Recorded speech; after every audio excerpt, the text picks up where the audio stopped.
tanaman itu terbuat dari selulus dan lignin pada penebalan sel sekunder. Kemudian pada bakteri, apa dinding sel pada bakteri? Mbak Lydia. Ya, Mbak Yarisina, dinding sel bakteri terbuat dari apa? Peptidoglikan, Pak. Peptidoglikan, Pak. Ya, bagus. Peptidoglikan. Pada fungi? Kitin, Pak. Kitin, Pak. Kitin. Pada protozoa? Mbak Valens. Dinding sel pada protozoa apa?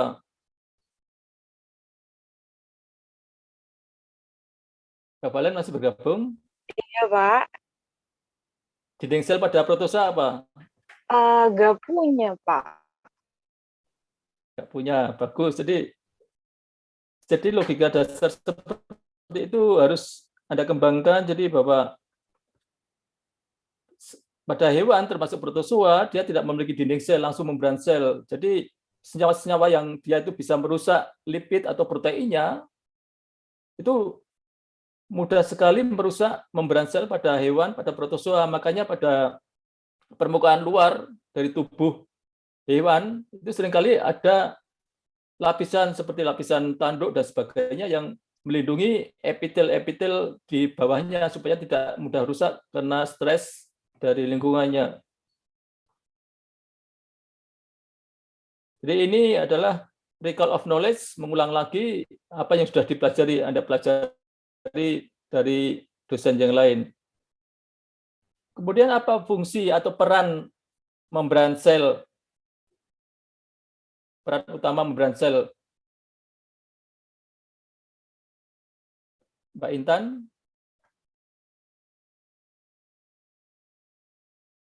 Mbak Intan bergabung?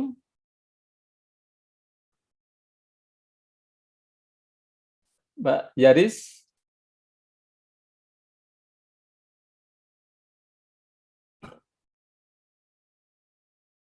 Mas Daniel? Untuk mengatur keluar masuknya zat, Pak, ke dalam dan keluar sel. Ya, mengatur keluar masuknya zat ke dalam dan keluar sel. Ada lagi?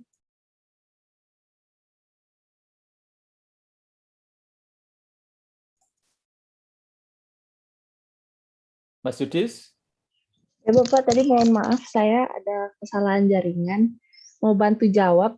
Perannya Silakan. itu dari dinding sel sendiri itu Yang membantu. enggak, Mbak, yang saya tanyakan membran membran lipid sel. ya? Ya, membran sel. Membran lipid mengatur keluar masuknya zat seperti ion, molekul, dan gas, Pak, yang terlarut begitu. Nah, selain itu, Mas Yudis? Oke, Pak. Oh, ya, selain mengatur keluar masuknya zat, saya kurang tahu ini apakah persis atau enggak ya, Pak. Cuma saya juga mikir itu juga untuk homeostasis, Pak, untuk keseimbangan konsentrasi antara sitoplasma dengan sel, jadi sehingga tetap terjaga untuk aktivitas selnya, Pak. Jadi untuk menjaga homeostasis. Ya, betul. Lainnya, Mas Afif? Sebagai pelindung sel, Pak, maksudnya memisahkan komponen sel dengan lingkungannya. Ya, lainnya lagi?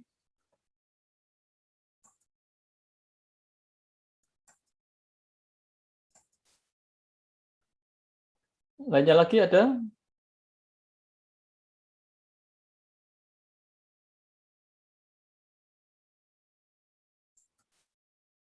Bisa disebutkan secara spesifik pada sel apa?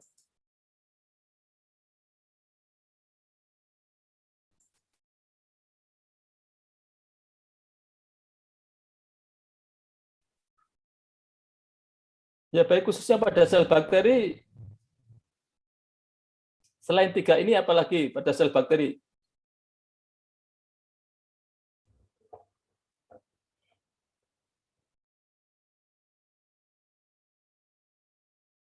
Mas Bagus.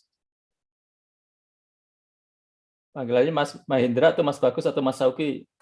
Selain 3 fungsi ini, membran sel berperan sebagai apa lagi? Khususnya pada sel bakteri. Siapa yang bisa? Mbak Naila?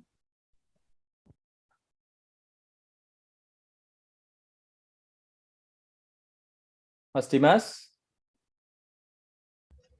Mungkin untuk mengatur pensinyalan antar sel, Bapak. Ya, selain itu silakan Mbak Silvi atau Mbak Dia. Alat gerak pada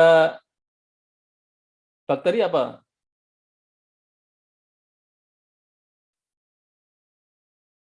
Alat gerak pada bakteri apa? Flagel, Pak. Flagel. Flagel munculnya dibentuk dari organel apa?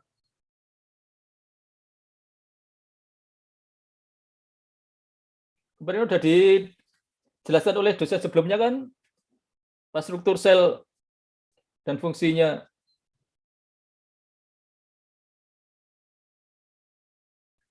Ada yang tahu?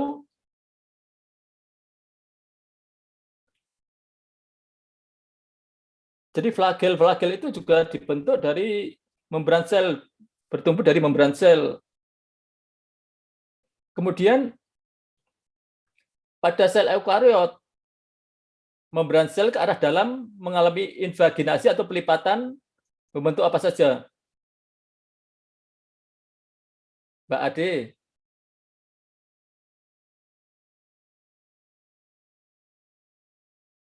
Ini masih recall of knowledge. Kalau Anda sudah belajar topik-topik sebelumnya itu nyantol enggak gitu. Mas Yudis mungkin bisa membantu. Mohon maaf Pak, bisa diulang lagi pertanyaan, nanti saya agak sedikit out of focus Pak, pertanyaannya tadi. Jadi membran sel pada eukariot itu kan mengalami invaginasi ke arah dalam, ke arah di dalam sel, masuk ke dalam sel, ke sitoplasma, mengalami pelipatan-pelipatan membentuk apa? Pelipatan. Mohon maaf Pak, saya lupa tuh udah pernah diajarin kemarin pas misal, tapi saya lupa Pak untuk pelipatannya itu, mohon maaf. Mas Afif? Masih ingat?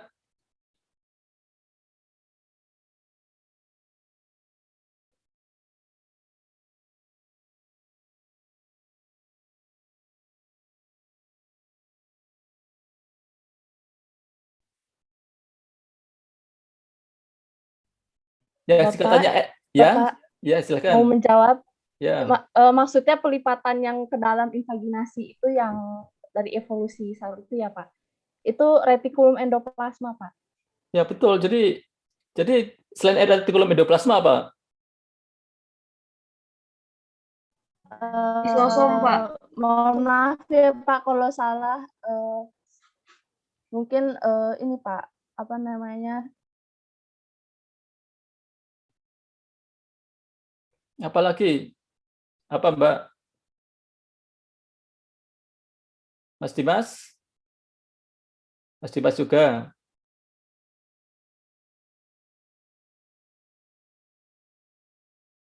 Pelipatan membran sel ke arah dalam selain membentuk retikulum endoplasma, membentuk apa lagi? Khususnya pada eukariot. Lisosom, Pak. Lainnya? Mitokondria, Pak. Bagus. Jadi dia pelipatan ke arah dalam dari membran plasma itu bisa membentuk retikulum endoplasma, mitokondria. Kalau pada bakteri tidak ada. Kemudian pada bakteri peran membran sitoplasma yang penting lagi, satu lagi apa? Permisi Pak, mau mencoba menjawab. Ya silakan. Untuk membran plasma bakteri itu ada terletak ATP sintase, jadi bisa untuk transport elektron dan menghasilkan ATP Pak. Ya bagus. Jadi bagus Mbak Michelle. Jadi pada bakteri pembangkitan energi dan sebagainya itu bisa ada yang pada membran sel. Jadi pada transport elektron dan sebagainya itu dia terjadi pada membran sel. Jadi banyak perannya, khususnya pada bakteri karena dia tidak memiliki retikulum endoplasma, mitokondria dan sebagainya. Sebagian fungsinya itu terjadi pada membran selnya. Jadi membran sel yang masih hidup itu bersifat selektif permeabel. Ya, mungkin Mbak Michelle bisa bantu saya ya. Anda kemarin kan praktikum jamur. Praktikum jamur, kemudian khususnya pada yeast Saccharomyces cerevisiae, itu kan Anda mewarnai sel tersebut dengan metilen biru.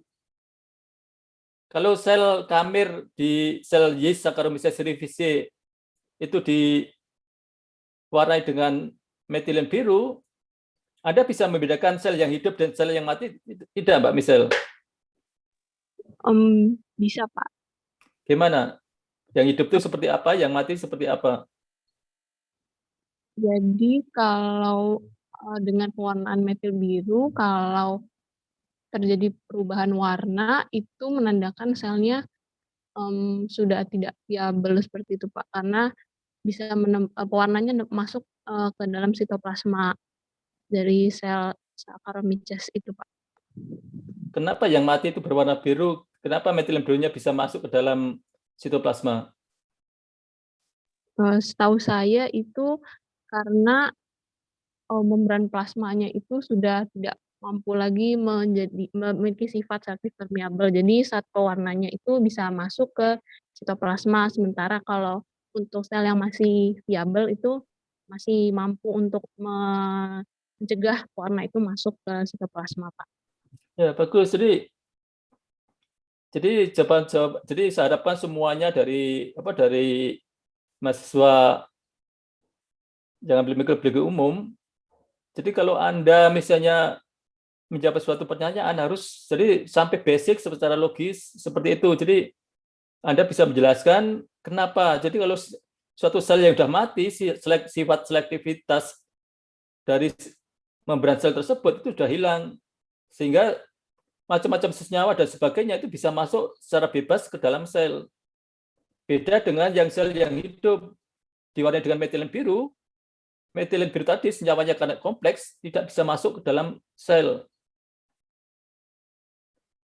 Ya, jadi kalau ada praktikum pengamatan itu bisa menjelaskan kenapa yang satu terwarnai, mengapa yang lainnya tidak.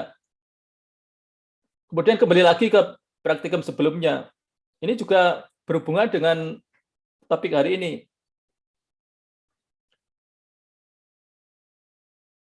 Mengapa pada pewarnaan gram atau pewarnaan endospora itu perlu dilakukan fiksasi.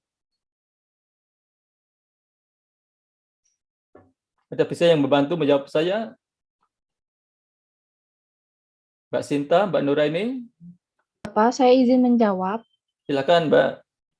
Iya, Pak. Jadi tujuan dari fiksasi itu selain untuk menempelkan isolat ke atas cover glass untuk mematikan isolat bakteri tersebut agar pewarnaannya jadi lebih mudah seperti itu, Pak. Ya, jadi bagus.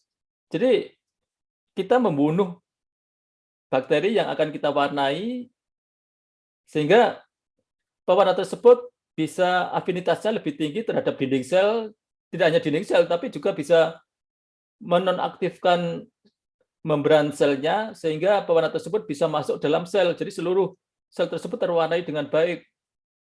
Terutama khususnya pada lapisan dinding sel pada peptidoglikannya. Nah, di sini diharapkan waktu kita fiksasi membunuh mikrobianya, misalnya bakteri, diharapkan tidak merusak struktur sel tersebut, baik struktur dinding sel, struktur membran plasma maupun struktur senyawa kimia yang ada di dalam sel tersebut yang bisa membantu meningkatkan afinitas zat tersebut terhadap komponen-komponen selularnya.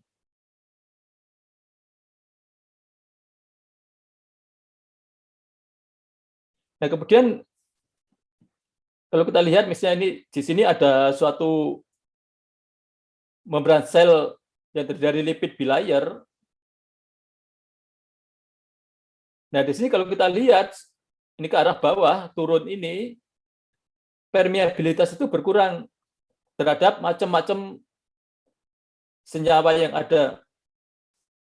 Jadi kalau karena di sini bersifat hidrofob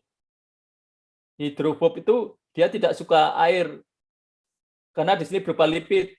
Jadi lemak itu kalau dicampur dengan air, misalnya Anda punya air dicampur dengan minyak, dengan lemak hewan dan sebagainya, maka lemak hewan tersebut tidak bisa terdifusi secara homogen dengan air atau dia selalu terpisah. Maka senyawa-senyawa kecil atau molekul-molekul yang hidrofobik yang suka dengan lemak atau lipid, maka dia yang bisa berdifusi dengan bagus. Senyawa kecil atau molekul yang hidrofobik, misalnya bensin, ini bisa masuk. Jadi O2, CO2, N2, ini misalnya N2 dari udara, O2 dari udara, CO2 hasil metabolisme, itu bisa keluar masuk menembus membran, itu lebih mudah. Sedangkan bensin, jadi kalau Anda punya bensin dan sebagainya, itu juga karena dia itu hidrofob, maka dia bisa melewati membran sel. Namun bergantung ukuran molekul dari bensin tersebut. Nah, pada bakteri khususnya pada gram negatif, itu tidak hanya membran sitoplasma saja, tapi di luar dinding sel ada membran luarnya. Itu juga meningkatkan selektif permeable pada suatu senyawa tertentu. Misalnya bensin kalau diharapkan bisa masuk. Jadi bensin ini kalau masuk bisa menembus membran sel karena dia hidrofob. Pada bakteri kalau dia itu bisa masuk menembus membran sel kemudian masuk ke dalam sitoplasma, dia bisa merusak macam-macam senyawa di dalam sel. Makanya pada bakteri-bakteri gram negatif, misalnya ada hidrokarbon yang terbuat dari bensin, maka di luar dinding sel ada membran sitoplasma, ada membran luar yang sifatnya itu juga seperti membran sitoplasma, kemudian di bagian dalam antara dinding sel dengan membran luar tadi ada namanya ruang periplasma luar yang berisi enzim-enzim yang bisa memecah bensin ini supaya bensin ini nanti tidak merusak bagian dalam sitoplasma. Kemudian molekul-molekul polar yang mengelilingi kutub yang tidak bermuatan listrik yang berukuran kecil seperti H2O, gliserol, dan etanol itu juga bisa mudah menembus, lebih mudah dibandingkan senyawa-senyawa yang lebih besar. Kemudian di sini misalnya ada asam amino, ada glukosa, ada nukleotida. Jadi ini sulit untuk masuk ke dalam sel tanpa adanya suatu protein pembawa. Sehingga misalnya ini berlaku pada tanaman, pada manusia, hewan, dan mikrobia. Jadi misalnya dalam medium misalnya Anda kemarin membuat medium PDA dan nutrien agar. Nah, nutrien agar itu sumber karbonnya apa? Sumber karbonnya misalnya glukosa. Kalau glukosa dia di sini. Kemudian sumber nitrogennya dalam bentuk protein. Protein dalam hidrolisat atau ekstrak dari daging atau tripsin dan sebagainya. Di sini tidak bisa masuk ke dalam sel. Dia harus dipecah dulu menjadi asam-asam amino. Nah, asam amino tersebut juga tidak bisa masuk ke dalam sel secara bebas. Dia harus melalui protein pembawa. Apalagi ion-ion bermuatan listrik seperti ion hidrogen, sodium, karbonat, dan sebagainya. Di sini juga biasanya melalui protein-protein atau melalui pompa ion. Dan di sini biasanya dalam bentuk senyawa dalam bentuk ion ini, dia nanti ada misalnya ada ABC transport dan sebagainya yang menggunakan protein, kemudian menggunakan energi juga. Selain protein juga ada energinya dengan transport aktif. Jadi di sini nanti ada seperti tadi untuk menjaga homeostasis Na dengan K ini antara sel di luar dengan di dalam itu terjadi keseimbangan antara Na dengan K konsentrasinya. Jadi ini adalah molekul-molekul kecil hasil hidrolisis atau hasil degradasi senyawa-senyawa kompleks di luar sel. Sehingga kalau misalnya Anda makan daging yang berupa protein tersebut tidak bisa masuk ke dalam sel. Dia harus dipecah dulu menjadi asam amino. Kemudian kalau kita makan sayuran yang mengandung selulus, yang mengandung amilum misalnya, dia juga tidak bisa masuk ke dalam sel, tidak bisa digunakan, dia harus dipecah dulu menjadi glukosa. Glukosa pun tidak bisa masuk secara langsung menembus membran sel. Dia harus melalui protein pembawa. Dan juga dengan nukleotida dan sebagainya. Sehingga kalau Anda membuat suatu media untuk pertumbuhan mikrobia, Anda lihat dulu. Jadi misalnya spesies bakteri tertentu misalnya E. coli. E. coli tersebut dia bisa menggunakan sumber karbon dalam bentuk apa saja, senyawa sederhana misalnya glukosa bisa, amilum bisa enggak?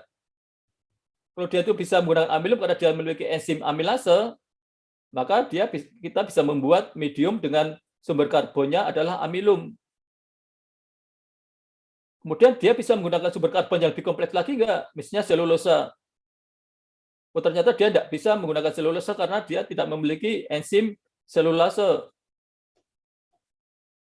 Jadi di sini untuk membuat suatu medium itu bergantung pada spesies mikrobianya, kemudian spesies mikrobia tersebut dia memiliki sistem genetik atau sistem enzim yang mampu memecah, menghidrolisis senyawa kompleks tersebut di luar sel, kemudian menghasilkan suatu senyawa sederhana yang bisa masuk dalam sel dengan perantaraan osmosis atau perantaraan protein dengan sistem transport pasif atau aktif. Sehingga di sini Anda kalau melihat di lab itu ada namanya media handbook. Media handbook tersebut tebal sekali.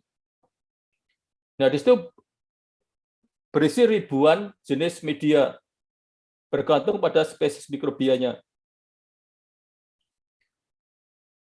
Nah, kalau Anda misalnya bekerja di mikrobiologi lingkungan, sekarang itu Anda bisa memanfaatkan banyak sekali bahan baku. Bahan baku dari tanaman, bahan baku dari hewan, bahan baku dari limbah-limbah hasil aktivitas manusia, itu bisa digunakan sebagai media pertumbuhan, didegradasi oleh mikrobia, dipakai sebagai sumber nutrisi untuk pertumbuhan mikrobia, bergantung pada spesies mikrobianya. Nah, kalau Anda bisa memanfaatkan mikrobia-mikrobia tertentu untuk mendegradasi bahan-bahan baku yang dia nilai ekonominya dipandang rendah atau sebagai limbah di lingkungan, kemudian Anda manfaatkan untuk menghasilkan suatu bioenergi dan sebagainya, untuk bioremediasi, untuk menghasilkan suatu bahan aktif, industri dan sebagainya, enzim dan sebagainya, itu bagus sekali. Jadi, tapi Anda harus ingat lagi konsep prinsip dasar seperti ini.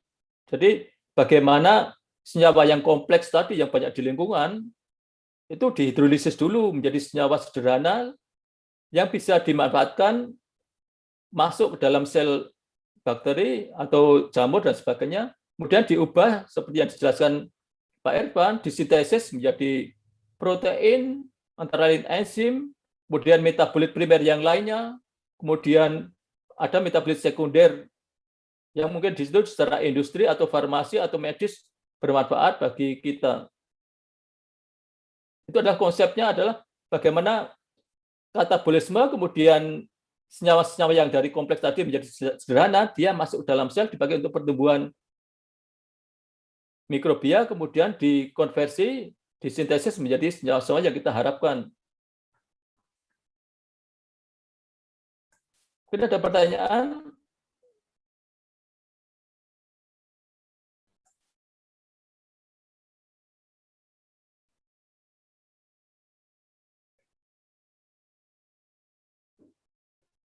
Nah, kemudian di sini ada 3 macam proses transport nutrien atau senyawa dari dalam keluar atau dari luar ke dalam. Yang pertama adalah difusi sederhana. Jadi difusi sederhana itu senyawa tersebut bisa menembus secara langsung pada membran sel. Kemudian yang kedua adalah difusi dengan difasilitasi dengan bantuan, misalnya bantuan protein, itu termasuk transport pasif. Karena transport pasif ini dia bergerak dari konsentrasi tinggi ke konsentrasi rendah tanpa memerlukan energi. Jadi yang ketiga adalah transport aktif. Dia yang memerlukan energi karena bergerak dari konsentrasi rendah ke konsentrasi tinggi.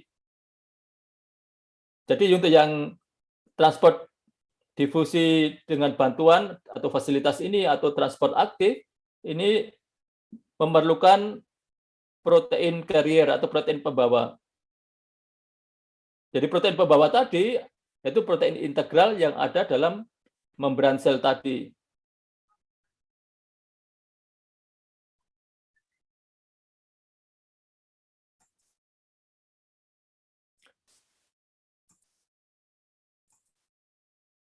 Jadi ini yang dikatakan tadi, jadi 3 jenis transport, jadi difusi sederhana, jadi senyawa kecil yang hidrofobik, dia bisa masuk menembus membran lipid bilayer ini secara langsung. Jadi dari konsentrasi tinggi ke konsentrasi rendah.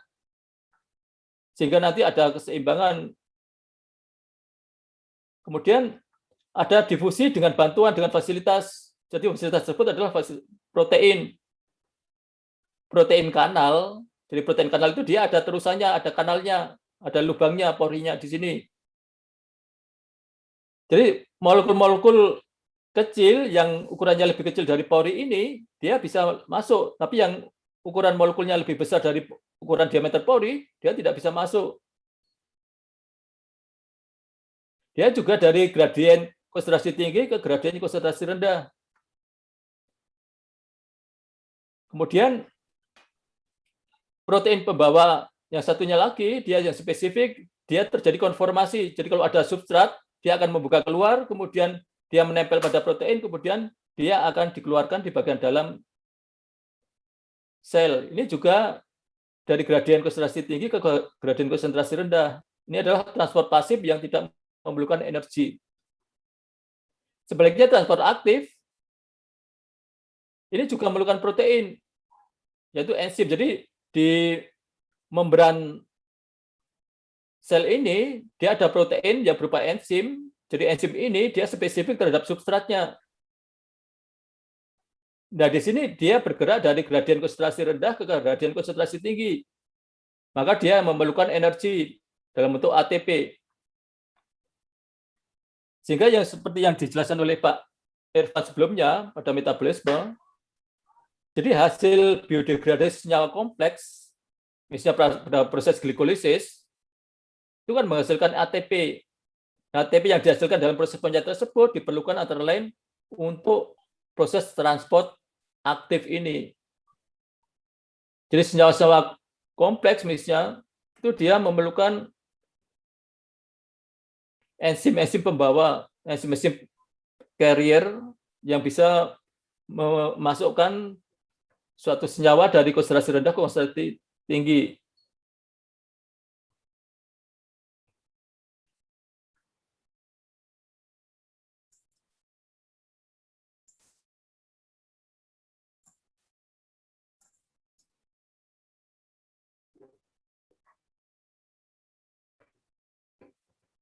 Nah, seperti saya jelaskan tadi bahwa dalam proses transport pasif, ini proses transport suatu senyawa dari dalam keluar atau dari luar ke dalam yang tanpa memerlukan energi yang bergerak dari molekul konsentrasi tinggi ke konsentrasi rendah.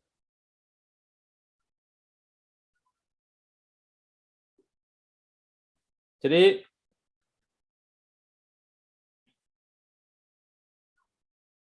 kalau pada proses transport pasif, itu misalnya kalau Anda belajar sepeda dari dataran tinggi ke rendah, itu Lalu Anda di dataran tinggi, posisi di dataran tinggi, kemudian Anda meluncur ke dataran rendah, Anda tanpa energi sudah bisa bergerak. Tapi sebaliknya, kalau Anda misalnya bergerak dari konsentrasi rendah ke konsentrasi tinggi, itu Anda memerlukan energi. Jadi energi untuk menggerakkan Anda dari konsentrasi rendah ke konsentrasi tinggi naik, itu dia memerlukan energi. Jadi misalnya Anda di sini main ayunan sendirian, Anda bisa menggerakkan sendirian, itu berarti pasif, tidak ada yang membantu. Tapi kalau Anda misalnya ada orang lain yang membantu menggerakkan, itu bisa pasif, bisa aktif. Kalau orang lain hanya melihat, itu dia hanya pasif. Tapi kalau dia menggerakkan, mengayunkan, perlu energi, perlu mendorong dan sebagainya, dia aktif. Jadi misalnya seperti ini, kalau Anda punya bola dalam posisi miring, Anda di sini kalau Anda letakkan saja tanpa energi, bola ini akan menggelinding, meluncur ke bawah. Tapi kalau Anda dari bawah, supaya bola ini sampai ke atas, kamu harus memerlukan energi yang besar. Jadi ini adalah transport aktif. Jadi transport bergeraknya dari suatu senyawa dari konsentrasi tinggi ke konsentrasi rendah yang tidak memerlukan energi, ini antara lain difusi, osmosis, kemudian difusi dengan bantuan protein tadi. Ya, ini gambaran secara mudah bagaimana suatu pergerakan, suatu senyawa diibaratkan dengan ayunan atau bola dan sebagainya.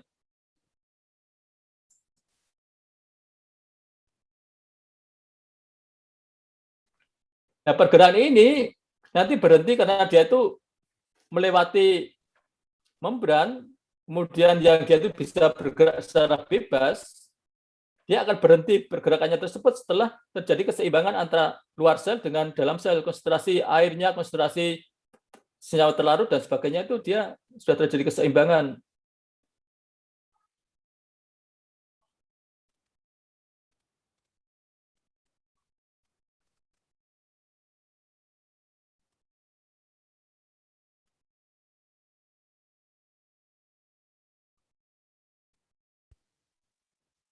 Jadi misalnya kalau setiap sel dalam metabolisme itu kan memerlukan oksigen. Jadi seperti yang tadi, oksigen tadi dia bisa berdifusi secara bebas. Kemudian CO2 yang hasil metabolismenya dia harus dikeluarkan.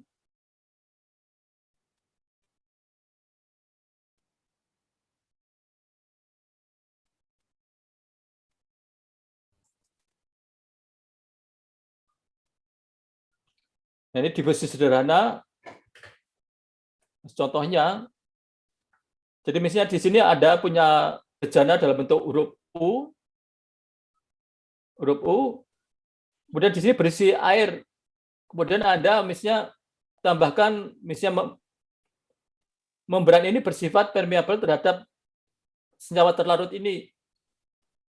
Jadi misalnya Anda punya gula dan membran dia permeabel terhadap gula tersebut, maka gula ini dia dari konsentrasi tinggi akan bergerak ke konsentrasi rendah. Nah, setelah tercapai keseimbangan konsentrasi gula tersebut, maka dia pergerakannya stabil, tetap tidak ada pergerakan lagi.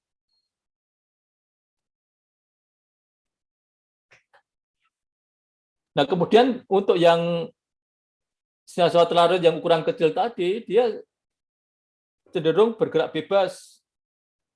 Nanti setelah terjadi keseimbangan, misalnya ada perubahan di sini, maka dia akan bergerak ke sini, kemudian sebaliknya.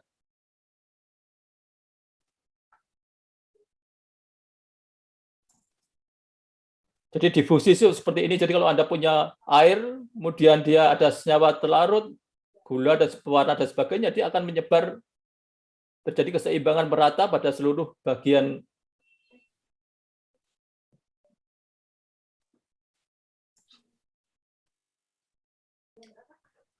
Nah, kemudian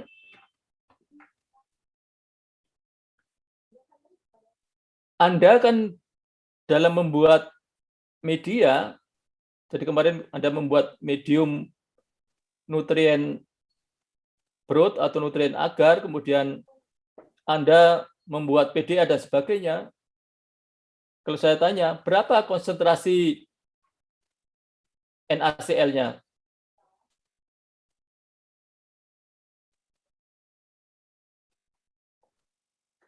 Yaitu misalnya Anda membayangkan pada mikrobia agak susah. Misalnya, saya tanya ke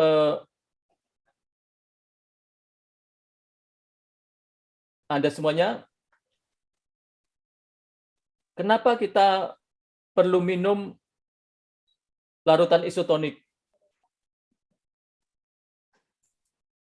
Pak Yudi, Mas Yudi, kenapa kita perlu minum cairan yang isotonik? Oh, iya Pak. Kalau dari hipotesis saya tuh agar keadaan homeostasis itu tetap terjaga sehingga jadi perpindahan zat yang dari sel keluar ataupun keluar ke dalam sel tuh tetap terjaga Pak. Jadi selnya tuh tidak mengalami apa kalau di sel hewan itu tuh lisis maupun krenasi kayak mengkurut gitu Pak untuk biar tetap stabil gitu Pak. Kalau dari hipotesis saya. Mohon maaf kalau salah. Ya memang benar Mas Yudi, terima kasih. Jadi kalau kita membuat media untuk menumbuhkan mikrobia supaya mikrobia tersebut optimum, tekanan osmosis khususnya medium tersebut itu harus bersifat isotonik supaya mikrobia tersebut tidak rusak. Nah ini contohnya, kalau Anda memasukkan suatu sel tumbuhan, sel hewan, maupun sel mikrobia ke dalam larutan yang hipertonik. Hipertonik tersebut adalah suatu senyawa yang konsentrasi senyawa terlarutnya di luar sel itu lebih tinggi. Itu menyebabkan cairan sitoplasma di dalam sel tersebut keluar. Airnya akan keluar. Menyebabkan membran selnya itu tertarik ke dalam yang dinamakan dengan apa, Mas? Mbak? Krenasi, Pak. Apa? Krenasi. Istilah yang ilmiah, yang umum. Proses lepasnya kalau pada sel bakteri, pada sel tumbuhan, terlepasnya membran sel dari dinding sel. Plasmolisis, Pak. Apa? Plasmolisis. Ya, betul. Jadi terjadi plasmolisis. Jadi kalau Anda menaruh sel-sel ke dalam larutan yang hipertonik, maka air tersebut berdifusi keluar menyebabkan plasmolisis. Nah, itu kalau dalam waktu yang lama, membran selnya tersebut rusak, menyebabkan kematian sel. Sehingga tidak diharapkan Anda membuat medium pada konsentrasi garam atau konsentrasi gula yang tinggi, yang bisa menyebabkan plasmolisis, sel bakterinya malah mati. Sel jamurnya malah mati, tidak tumbuh.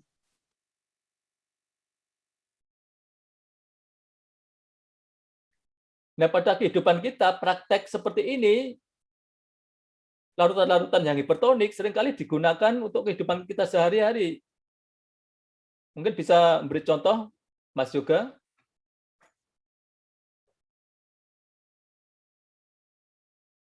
Mas Yoga atau Mas Dimas? Masih aktif? Mbak Anggi ada? Mas Afif? Bisa bantu saya? Contoh-contoh praktek dalam kehidupan sehari-hari bahwa perlakuan pemberian senyawa hipertonik tersebut itu sering kita dapati untuk tujuan tertentu.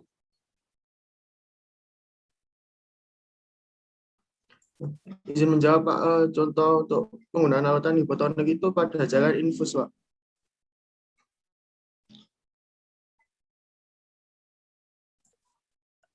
Ada yang setuju dengan jawaban Mas Afif?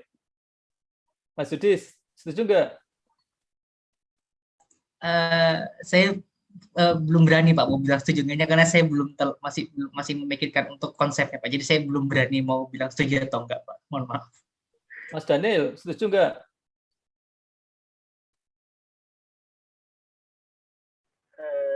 Sama Pak, sama Yudi. Saya belum Justru Mas, terlalu. ya Mas Afif, kalau Setuju, kita kalau kita memberikan cairan infus cairannya bersifat hipertonik, maka cairan infus tersebut menyebabkan sel-selnya mengalami plasmolisis. Itu akan merugikan, menyebabkan dampak negatif bagi kita. Cairan infus yang dimasukkan dalam tubuh manusia itu bersifat apa? Hipertonik, hipotonik, atau isotonik? Isotonik, Pak. Betul. Ya, jadi isotonik. Jadi kita seperti tadi, kita minum cairan isotonik itu seperti kita minum infus. Nah, yang saya tanyakan, dalam kehidupan sehari-hari, kita seringkali memerlukan larutan yang bersifat hipertonik. Contohnya apa? Proses apa aplikasinya? Ini 150. Anda sering familiar dengan ini, tapi Anda mekanisme kerjanya seperti apa, Mas Raihan? Ada Mas Raihan?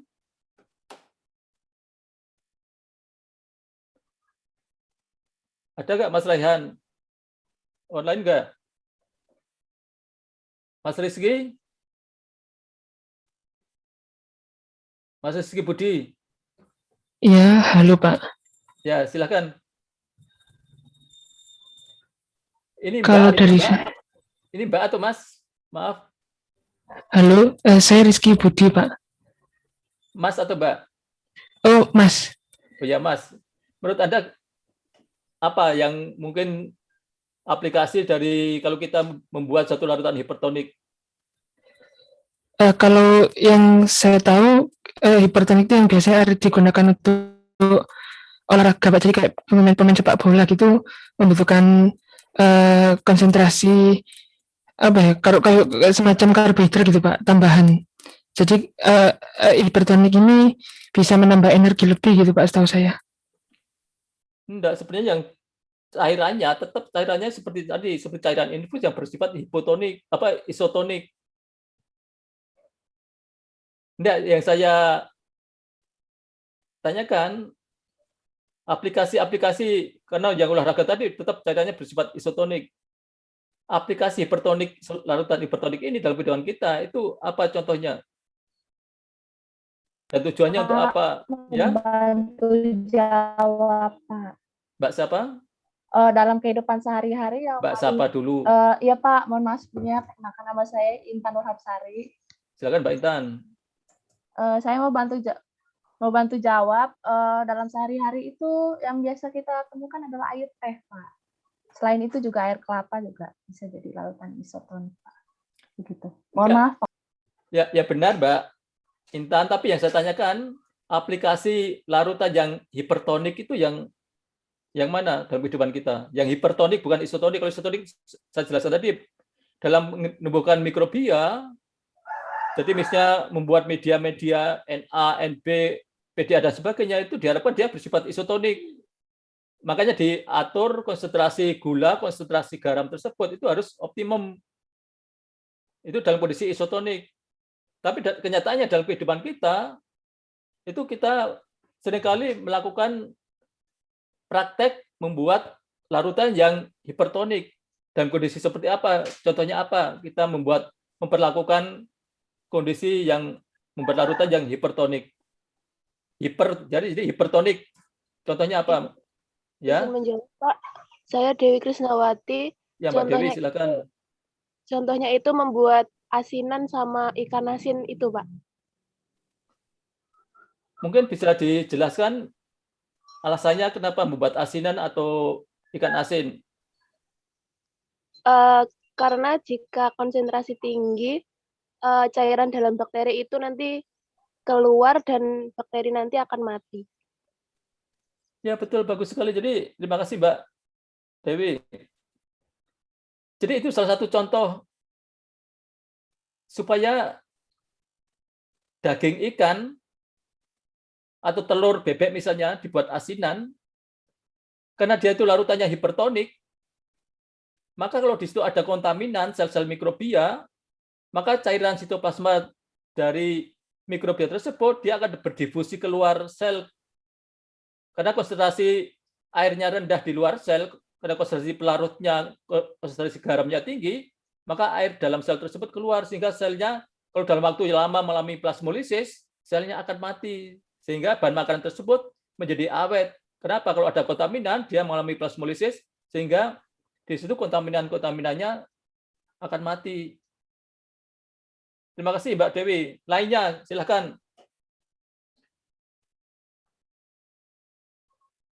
Jadi basic, cara berpikir basic, tapi dalam aplikatif ini Anda harus tahu kenapa masyarakat membuat ikan asin, membuat telur asin dan sebagainya.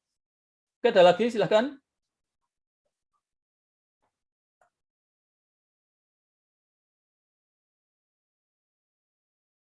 Anda harus bisa menghubungkan dalam kehidupan sehari-hari yang populer sekarang ini, kemudian basicnya itu seperti apa. Jadi di sini proses difusi air dari dalam sel keluar sel, karena larutannya hipertonik. Contoh lainnya, silakan. Kalau membuat teh manis, Pak, apakah termasuk hipertonik? Ya, teh manis kan bergantung konsentrasi gulanya tadi. Tapi tujuannya seperti tadi, seperti Mbak Dewi tadi jelaskan, yang seperti itu. Jadi tujuannya adalah kita berhubungan dengan mikrobiologis, mikrobia. Ada lagi, silakan, Mas, Mbak.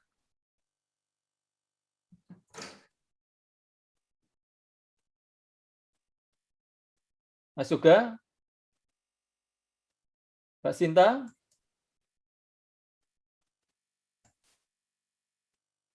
Mbak Regina. Mas Faiz. Permisi Pak, izin menjawab. Siapa? Saya Ade Triandari. Menurut pemahaman saya, mungkin untuk larutan hipertonis itu seperti larutan salin untuk cuci hidung seperti itu, Pak. Larutan apa? Larutan salin. Ya, lainnya.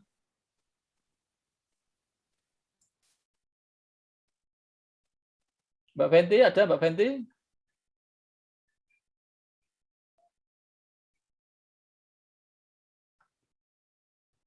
Mas Lois, ada nggak Mas Lois? Ya, hadir. Bisa bantu saya contoh perlakuan hipertonik yang berhubungan dengan mikrobiologis yang menyebabkan cairan sel mikrobia keluar. Sebenarnya banyak sekali.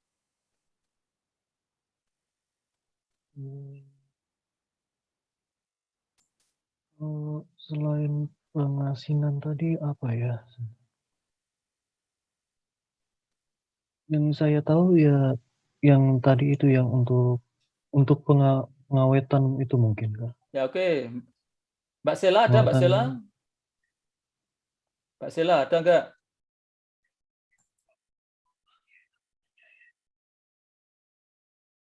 Mbak Desti?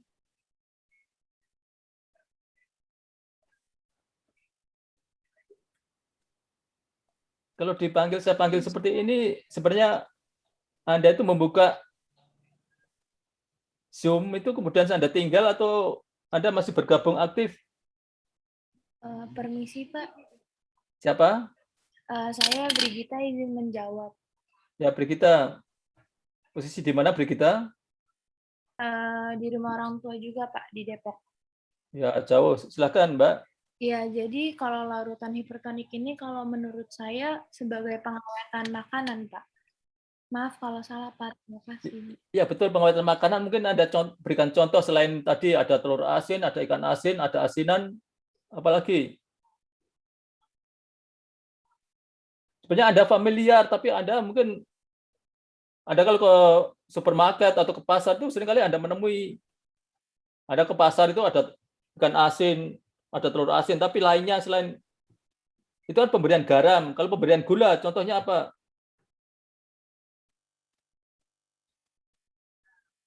Mbak Nur Aini ada? Iya Pak, manisan. Nah, Nisan, apalagi? Mbak Michelle ada? Permisi Sikap. Pak, saya Ya. bisa izin menjawab. Menurut saya proses pewarnaan seperti itu Pak. Enggak, yang saya tanyakan proses kita suatu bahan pangan misalnya, kita masukkan ke larutan hipertonik supaya dia terjadi plasmolisis membunuh bakteri. Yang tadi yang sudah banyak contohnya kan menggunakan garam, kalau yang menggunakan gula apa contohnya? Selain manisan tadi sudah disebutkan manisan.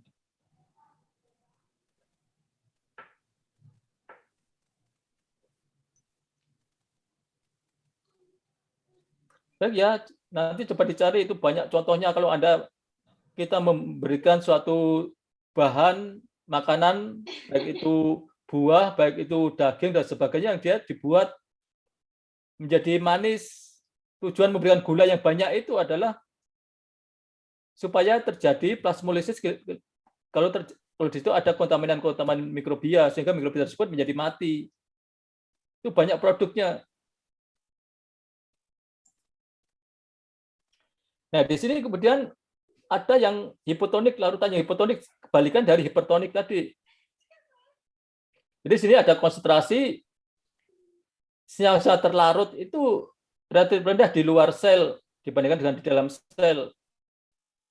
Sehingga air masuk ke dalam sel, berdifusi ke dalam sel. Kalau sel-sel tersebut tidak memiliki dinding sel, maka dia bisa menggembung, bisa pecah. Tapi pada sel-sel bakteri, dia akan memiliki dinding sel, pada jamur juga memiliki dinding sel. Namun sifat seperti ini kurang menguntungkan. Maka seperti tadi, kalau kita membuat media, sebaiknya dicari optimasi konsentrasi garam, konsentrasi gula, dan sebagainya yang optimum. Jangan membuat larutan yang hipotonik atau yang hipertonik. Ini yang diharapkan larutan-larutan tersebut bersifat isotonik.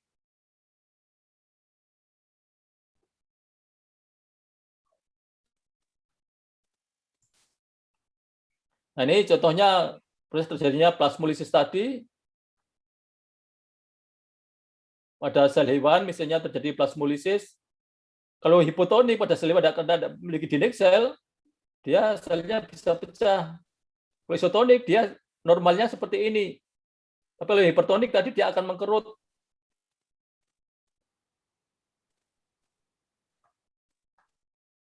Nah, pada sel tumbuhan, pada yang larutan hipotonik, karena dia memiliki dinding sel, dia seperti ini.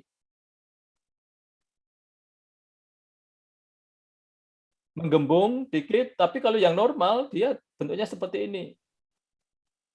Tapi kalau yang plasmolisis, pada hipertonik, dia sitoplasmanya akan tertarik ke dalam, cairan selnya akan berkurang, keluar.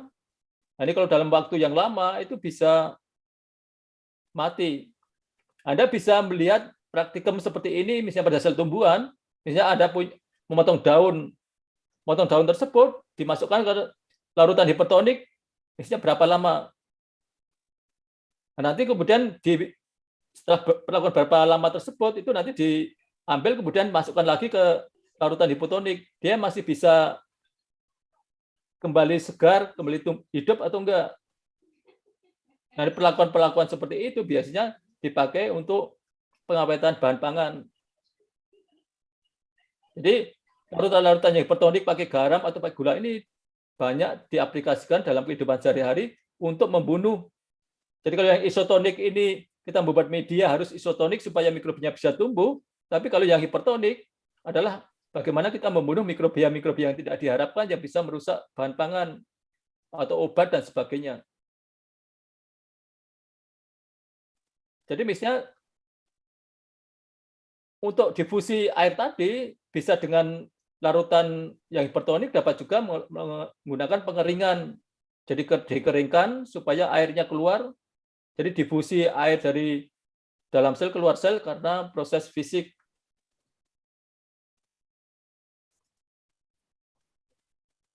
Jadi kalau difusi tadi secara pasif tadi tidak melalui membran, sedangkan yang difusi pasif melalui membran, contohnya adalah osmosis. Jadi di sini ada dua macam, di sini ada gula dan ini adalah air. Jadi bagaimana awalnya konsentrasi air tersebut misalnya di sini rendah, kemudian air tersebut masuk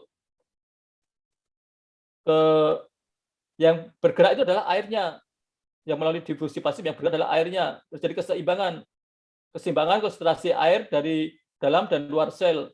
Meskipun konsentrasi gulanya itu tidak seimbang. Karena apa? Karena gula ini tidak bisa secara bebas berdifusi menembus membran sel yang bersifat selektif permeabel.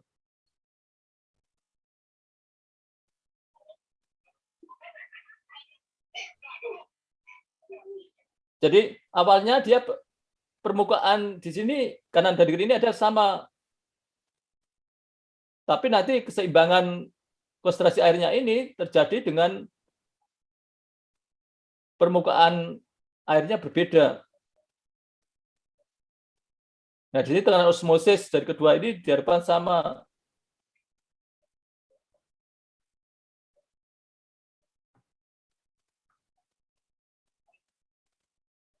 Nah, air ini tertarik oleh adanya gula di sini karena kadar gulanya itu tinggi di sebelah kanan ini, sedangkan di sini kadar gulanya rendah.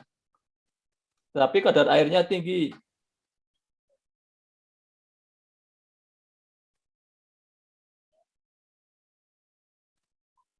Sehingga dijelaskan oleh teman-temanmu tadi bahwa sifat ini bisa menjaga keseimbangan tekanan osmosis antara dalam dan luar selnya.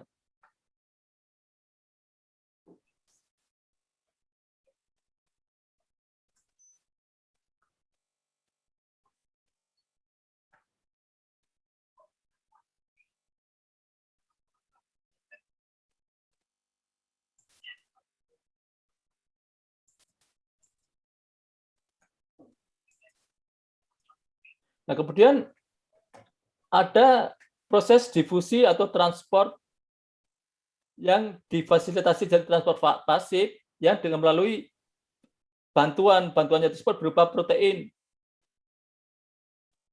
Jadi misalnya ada glukosa, jadi molekul glukosa. Jadi kalau Anda makan makanan yang dari daun-daunan, dari sayuran, di situ mengandung selulosa, mengandung amilum, karena dia senyawa kompleks, dia tidak bisa masuk dalam sel. Dia harus dipecah dulu di luar sel dengan enzim amilasa atau enzim selulase. Struktur dasarnya adalah glukosa. Glukosa tersebut dengan enzim carrier dari luar sel, kemudian dia akan ditransfer ke dalam sel dari konsentrasi glukosa yang tinggi ke konsentrasi glukosa yang rendah.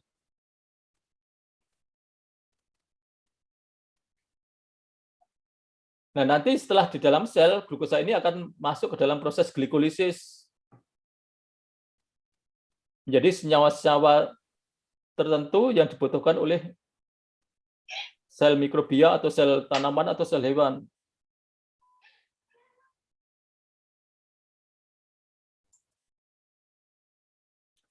Nah, di sini protein-protein ini dinamakan adalah protein kanal yang memiliki lubang.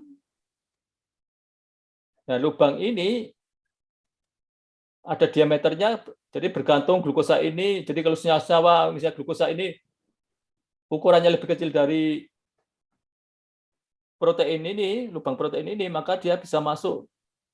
Dia harus melalui protein kanal ini.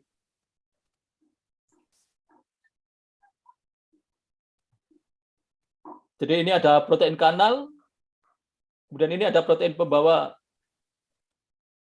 Jadi kalau protein kanal, misalnya di sini ada glukosa seperti tadi, ukurannya lebih kecil dari lubang pori protein ini, dia bisa masuk dari konsentrasi tinggi ke konsentrasi rendah tanpa ada memerlukan energi. Kemudian protein pembawanya di sini, dia spesifik, biasanya berupa enzim. Jadi dia ada suatu senyawa, dia spesifik dengan enzim ini, dia akan melekat di sini, kemudian dia masuk, kemudian terjadi konformasi, di sini akan menutup, kemudian nanti akan membuka ke arah dalam, kemudian akan dilepaskan di bagian dalam. Jadi di membran sel ini ada dua macam protein, ada protein kanal dan protein pembawa.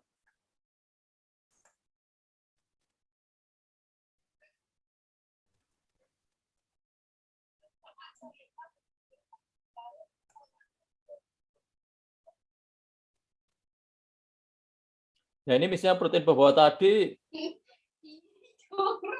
Jadi protein pembawa ini spesifik misalnya pada glukosa. Protein pembawanya ada enzim.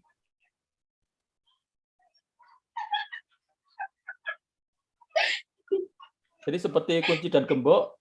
Jadi dia harus spesifik. Ini masih juga pasif.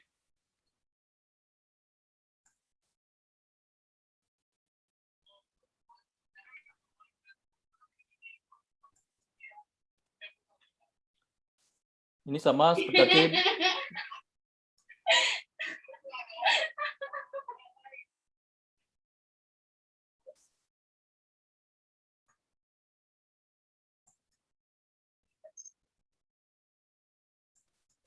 Jadi dua macam protein, protein pembawa dan protein channel atau kanal.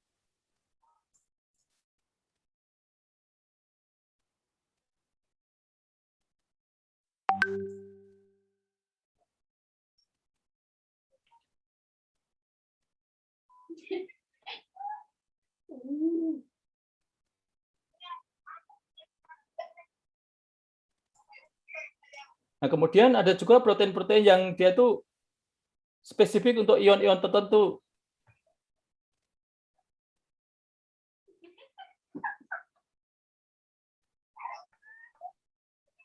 Jadi misalnya pada ion Na, jadi yang berbuatan, jadi di sini ada protein yang dia itu spesifik untuk membawa senyawa-senyawa bermuatan ion. Jadi misalnya di sini untuk Na yang dari dalam sel misalnya, kemudian mau dikeluarkan keluar sel, maka dia spesifik yang positif. Ini berikatan dengan protein yang dia itu adalah satu oksigen karbonil yang melekat pada protein ini yang spesifik untuk ion-ion Na.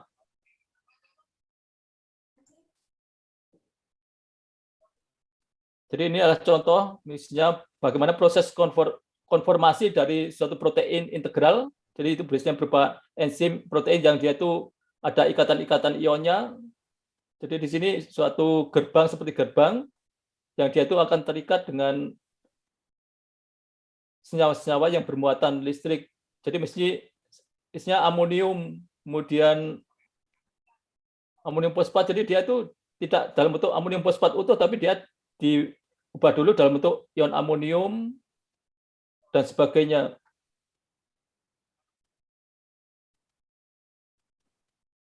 Jadi ini adalah kanal-kanal yang bermuatan listrik. Kemudian ada kanal-kanal yang dia itu seperti gerbang yang berhubungan dengan ligan. Kemudian ada kanal-kanal yang teraktivasi oleh adanya stres-stres tertentu. Jadi ada 3 macam. Jadi ini adalah yang berhubungan dengan ligan dari luar sel. Kemudian ini yang berhubungan dengan muatan listrik, voltasenya. Kemudian ini yang disebabkan oleh adanya aktivitas atau diaktifasi oleh adanya stres. Jadi membuka menutupnya tersebut adanya aktivasi. Jadi misalnya di sini ada ligan, dia menyebabkan terjadinya konformasi.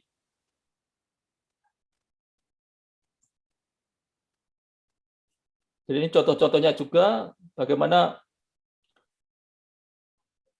protein ini dia membuka menutupnya itu kalau ada di muatan-muatan senyawa misalnya ion Na. Jadi misalnya kalau di bagian dalam itu dia bermuatan negatif, dia akan tertutup. Tapi kalau dia bagian dalam bermuatan positif, maka Na tersebut dia bisa masuk. Jadi buka menutupnya dari gate atau protein ini, gerbang dia dipicu oleh adanya muatan antara bagian dalam dan bagian luar dari membran selnya.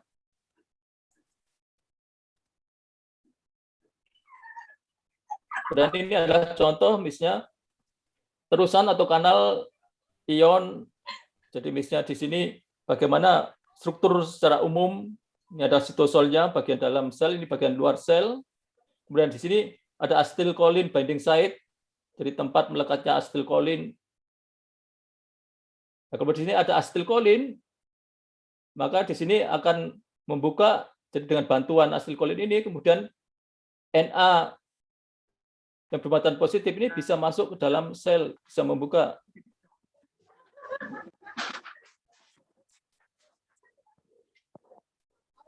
Nah, di sini membuka menutupnya ini bergantung pada adanya acetylcholine. Kalau acetylcholine ini tidak ada, maka seperti ini. Dia masih konformasinya seperti ini.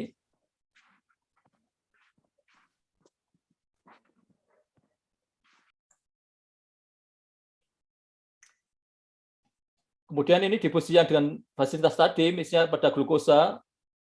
Jadi di sini ada senyawa glukosa, kemudian di senyawa glukosa tersebut adanya enzim, dia melekat pada suatu enzim pembawa, kemudian terjadi perubahan bentuk seperti ini, kemudian glukosa ini nanti dikeluarkan di dalam sel. Jadi ini adalah protein pembawa atau transporter. Nah, biasanya protein ini dalam bentuk enzim namanya adalah heksokinase. Jadi glukosa itu bisa masuk dalam sel, itu dengan adanya ATP diubah menjadi glukosa 6-fosfat. Nah, glukosa 6-fosfat ini yang nanti masuk ke dalam, kalau dia secara aerobik pada bakteri, dia melalui siklus Krebs. Mengalami proses glikolisis secara aerobik. Nah, kalau dia itu secara anaerobik, dia akan masuk dalam proses fermentasi.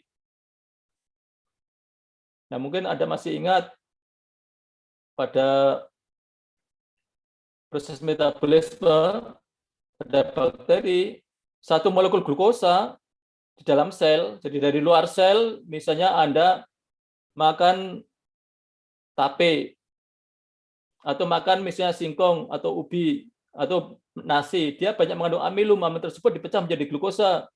Glukosa tersebut masuk dalam sel. Kalau secara aerobik, misalnya pada bakteri, itu satu molekul glukosa bisa menghasilkan berapa ATP kalau secara aerobik. Misalnya ada E. coli. E. coli tersebut dan bersifat fakultatif anaerob. Bisa hidup pada kondisi aerobik, bisa tumbuh juga dalam kondisi anaerobik. Dalam proses glikolisis itu ada berapa ATP dari satu molekul glukosa?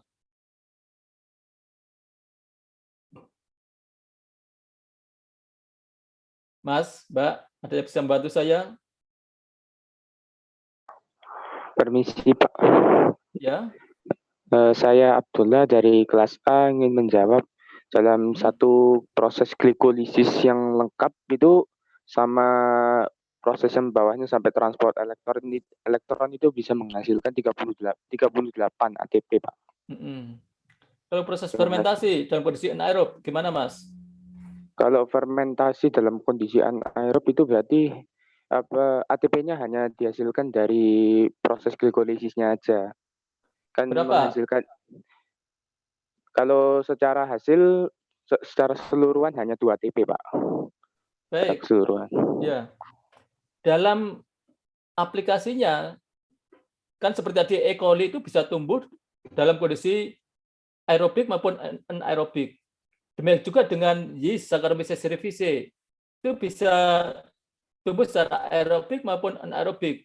Kalau Anda ingin menumbuhkan secara cepat dari satu molekul glukosa tadi, itu sebaiknya ditumbuhkan pada kondisi aerobik atau anaerobik.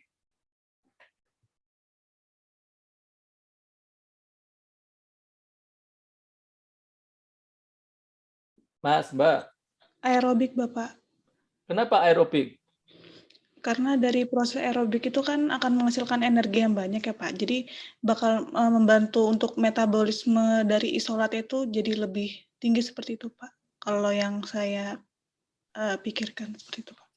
Ya betul. Jadi kalau kita misalnya punya amilum padi misalnya, kemudian mikrobia tersebut bisa memecah amilum atau padi tadi menjadi glukosa.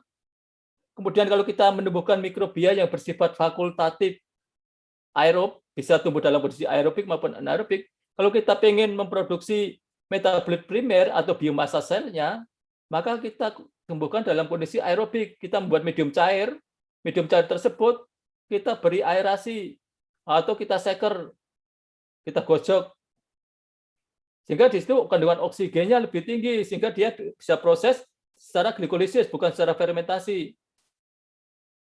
Karena proses glikolisis tadi yang disampaikan Mas dan Mbak tadi itu ATP-nya lebih tinggi, sehingga transport aktif senyawa dari luar sel ke dalam sel atau dari dalam sel ke luar sel itu juga lebih cepat. Kemudian proses sintesis yang memberikan energi, proses biosintesis protein, lipid, polisakarida dan sebagainya di dalam sel yang memberikan energi juga lebih tinggi ketersediaan ATP-nya, maka proses pertumbuhannya itu lebih cepat.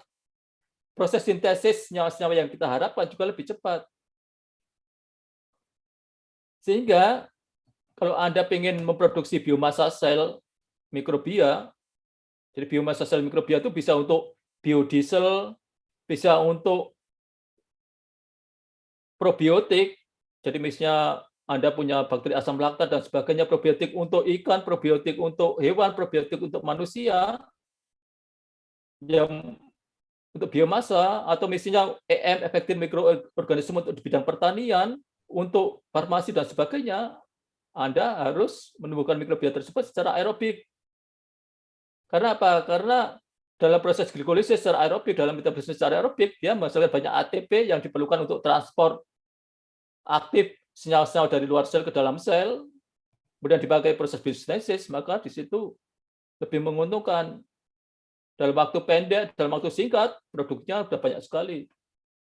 Anda dalam kehidupan sehari-hari banyak mendapatkan produk metabolitnya, yang Anda perlukan metabolitnya atau biomasa selnya. Itu di berbagai macam bidang, semua bidang itu ada contohnya, banyak sekali. Kalau Anda mengambil protein tertentu dari biomasa selnya, atau misalnya lipidnya sebagai biodiesel, itu Anda memanen biomasa selnya. Ada kenal namanya produksi NI yang diperoleh dari chlorella, mikroalgae, itu juga diambil biomasanya, kemudian diambil proteinnya. Tapi kalau biodiesel diambil lipidnya dari biomasa selnya. Atau pigmen, atau metabolit ekstraseluler lainnya. Jadi di sini dalam proses Anda misalnya kultur mikrobia, itu berhubungan dengan transport. Kalau transport tersebut menggunakan energi, dan energi tersebut banyak dihasilkan secara aerobik, maka di situ digunakan secara aerobik. Tapi sebaliknya, kalau yang kita panen adalah produk-produk metabolisme secara anaerobik, maka kita tumbuhkan dalam kondisi anaerobik, meskipun energinya, pertumbuhan biomasa selnya itu lebih lambat.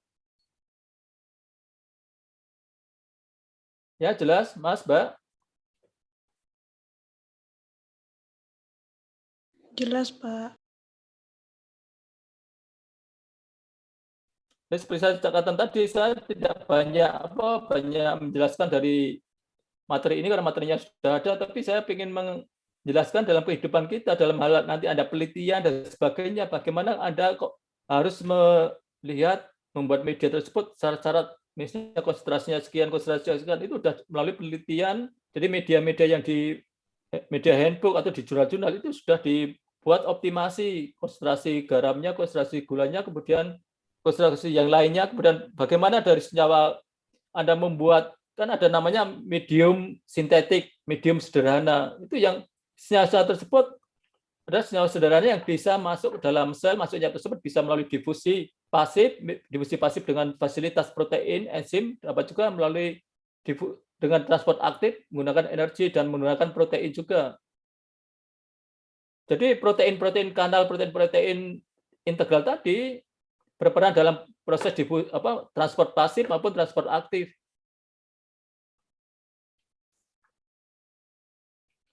Nah, di sini proses transport senyawa atau senyawa terlarut di dalam air ini bisa bersifat uniport. Uniport itu dia sendirian. Jadi tanpa adanya senyawa lain. Ada juga yang simport tersebut adanya 2 senyawa terlarut yang arahnya sama. Jadi untuk bergeraknya itu, untuk transportnya itu dia tidak sendirian, tapi dia memerlukan senyawa lain. Ada juga yang dia itu bersifat antiport. Jadi yang satu keluar, yang satu masuk. Ada 2 senyawa yang berbeda yang dia itu bergeraknya berlawanan.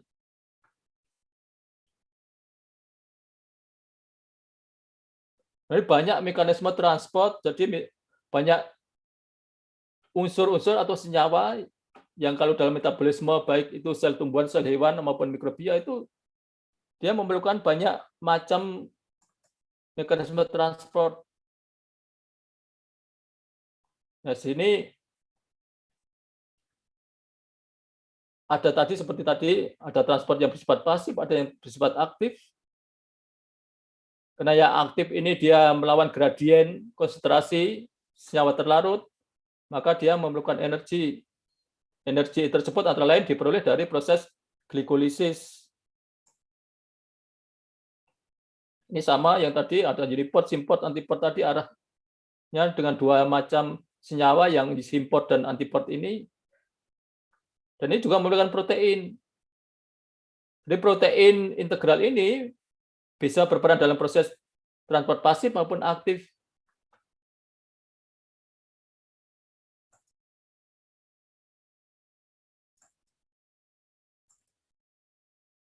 Ini contoh-contohnya Anda bisa baca, tapi yang penting bagaimana hal seperti ini mendasari bahwa sesuatu bahan kompleks yang ada di luar sel itu tidak masuk dalam sel, kemudian setelah dia itu didegradasi menjadi senyawa sederhana dalam bentuk gas, dalam bentuk senyawa terlarut dan sebagainya yang bukan gas, itu bisa masuk keluar sel, itu bergantung pada dia itu bersifat hidrofobik atau hidrofilik, ukuran molekulnya seberapa, kemudian dia bermuatan listrik atau tidak.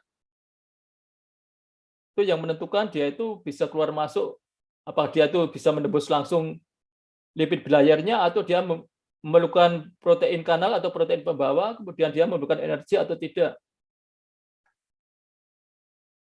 Itu biasanya kalau saya membimbing atau menguji skripsi atau menguji suatu karya ilmiah, itu biasanya saya arahkan ke sana. Jadi Anda tidak hanya sekedar misalnya, kenapa sel itu bisa tumbuh, bisa memanfaatkan misalnya selulosa, kenapa selulosa bisa dipakai sebagai sumber nutrisi misalnya.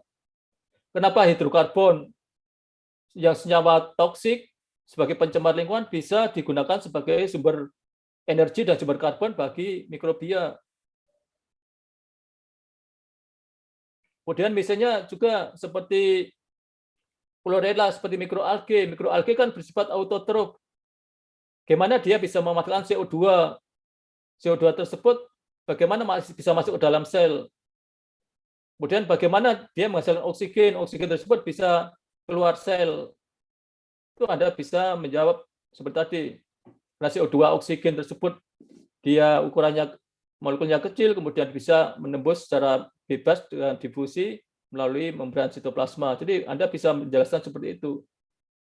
Kalau Anda misalnya ONMIPA, jadi kalau Anda ikut ONMIPA, Anda harus belajar sampai basic seperti ini, sampai mungkin tingkat molekuler juga.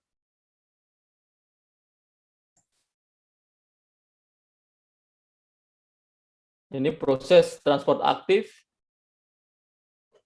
Jadi bagaimana membawa suatu senyawa dari luar sel, misalnya glukosa, misalnya atau yang lainnya dari luar sel, misalnya asam amino, kemudian dia memerlukan energi sehingga dia bisa melawan gradien konsentrasi yang di dalam sel itu konsentrasinya tinggi dibanding yang di luar, dia tetap bisa masuk.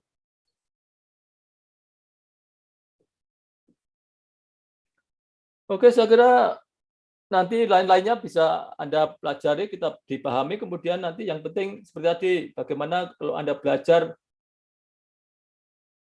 di lab, jadi karena masa pandemi, Anda tidak bisa praktek secara langsung di lab, saya harapkan nanti Anda bisa ngambil misalnya TKPS, topik khusus penunjang skripsi, yang ada yang berminat ke mikro, itu saya harapkan ngambil itu, kemudian Anda bisa masuk, jumlahnya sedikit, Anda bisa masuk ke lab mengerjakan supaya apa? Supaya yang keterampilan dasar dalam mikrobiologi umum yang belum Anda dapatkan, itu nanti Anda dapatkan di mata kuliah TKPS, topik khusus penunjang skripsi, atau PKL. Jadi Anda sebelum PKL nanti coba praktek dulu di lab yang menunjang dari pekerjaan Anda di suatu instansi. Sehingga nanti pada waktu kerja di instansi, Anda sudah terampil dan mahir untuk melaksanakan praktikum-praktikum yang ada di sana.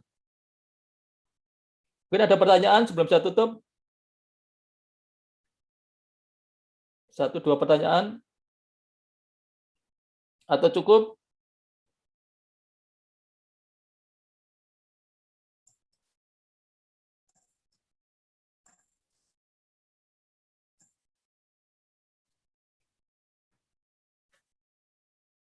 Mas, Mbak, ada pertanyaan? Mbak Michelle? Sudah cukup? Mbak Wanda? Insya Allah cukup, Pak. Dari saya cukup. Mungkin ada Mas Bagus dari kelas A?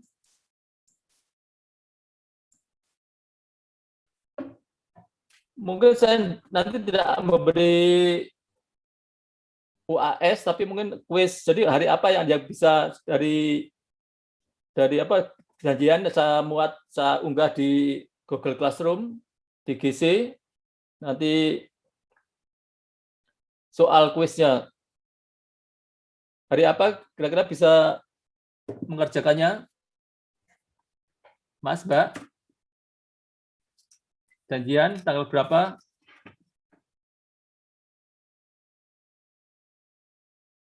Mas, Mbak?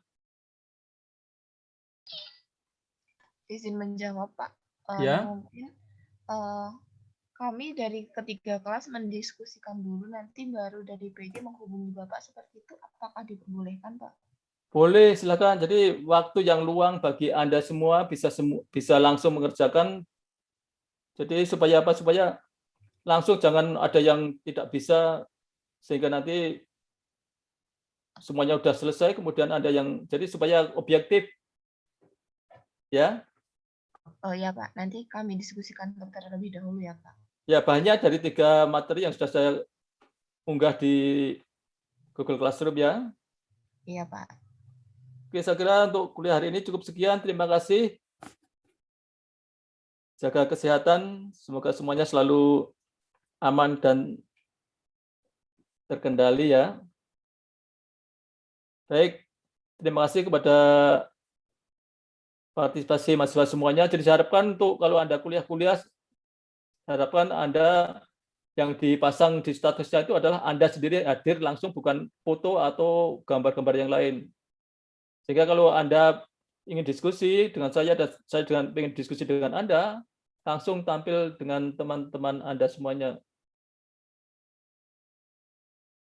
Oke, saya akhiri kuliah hari ini. Terima kasih. Dan terima kasih